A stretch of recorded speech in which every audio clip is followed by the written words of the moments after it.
Hello hi అండి. ఈరోజు Friday కదా, అందుకోసమని ఎర్లీ మార్నింగ్ అయితే లేసేసాము. అమ్మ అయితే ఫస్ట్ నిద్ర లేస్తానే బయటికెళ్ళేసి బండలంతా క్లీన్ చేసేస్తుంది. మా ఊర్లో అందరూ ముందు పక్క నల్ల బండలే వేసుకుంటారు. ఫ్రైడే అని అందరు ముగ్గులు చూడండి. నేనైతే ఇల్లంతా క్లీన్ చేసేసాను. దేవుడి సాంగ్స్ పెట్టేశాను.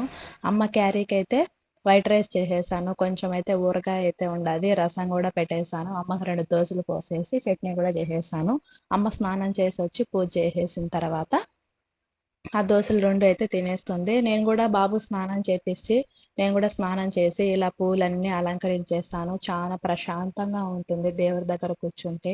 మనం ఏవేవో కోరికలు కోరుకుంటాం. మానవుల కోరికలు అంత అనేది అసలుకి ఉండనే ఉండదు కదా! దేవుడి దగ్గర కూర్చుంటే ఎన్నో కోరికలు కోరుకోవాలి అనిపిస్తా ఉంటుంది. మా చెట్టుకు 2 జాంకాయలుంటే, ఆ జాంకాయలు నైవేద్యంగా పెట్టాను. నా కొడుకు అవి ఇవ్వలేదని ఏడుస్తున్నాడు. వీడియో నచ్చితే లైక్ చేసి, షేర్ చేసి, సబ్స్క్రైబ్ చేసుకోండబ్బా! మంచి వీడియోస్ అయితే వస్తాయి.